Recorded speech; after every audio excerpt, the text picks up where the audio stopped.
Shadrach, Meshach, Abednego. Shadrach, Meshach, Abednego, yeah. Shadrach, Meshach, Abednego. Shadrach, Meshach, Abednego, yeah. Who was thrown in the fiery furnace? Who was thrown in the fiery furnace? Shadrach, Meshach, Abednego. Shadrach, Meshach, Abednego, yeah. Shadrach, Meshach, Abednego.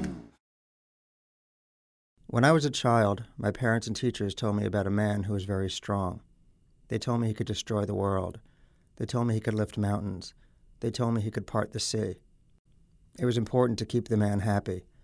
When we obeyed what the man had commanded, the man liked us. But when we didn't obey what he had commanded, he didn't like us. He hated us. Some days he hated us so much he killed us. Other days he let other people kill us. We call these days holidays. On Purim, we remembered how the Persians tried to kill us. On Passover, we remembered how the Egyptians tried to kill us. On Hanukkah, we remembered how the Greeks tried to kill us. Blessed is he, we prayed. As bad as these punishments could be, they were nothing compared to the punishments meted out to us by the man himself. Then there would be famines. Then there would be floods. Then there would be furious vengeance. This was the song we sang about him in kindergarten. God is here, God is there, God is truly everywhere. Then snacks and a fitful nap.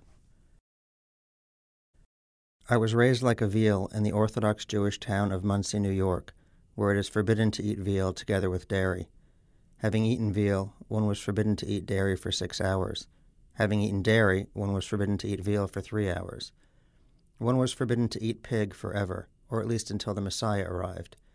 It was then Rabbi Napier had taught us in the 4th grade that the wicked would be punished, the dead would be resurrected, and pigs would become kosher. The people of Muncie were terrified of God, and they taught me to be terrified of him too. They taught me about a woman named Sarah who would giggle, so he made her barren. About a man named Job who was sad and asked why.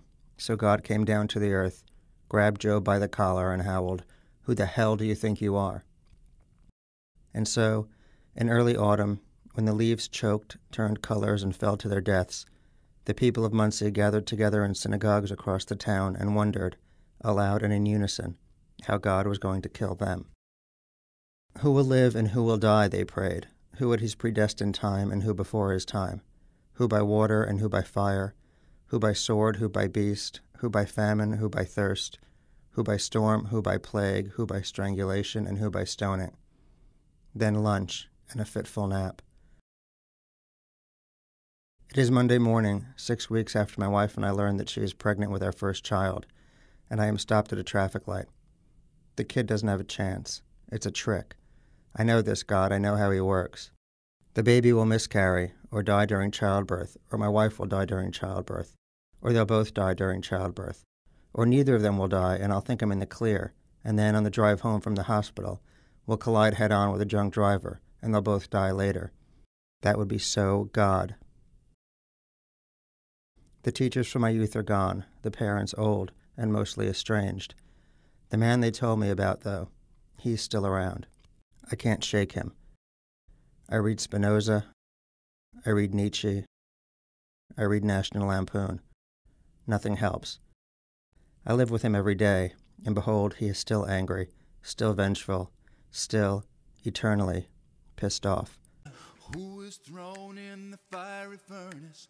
Who is thrown I believe in God. the fiery furnace? Shadrach, Meshach, Abednego. It's been a real problem for me. Shadrach, Meshach, Abednego, yeah. Shadrach, Meshach, Abednego. Shadrach, Meshach, Abednego, yeah. Who is thrown in the fiery furnace? Who is thrown in the fiery furnace?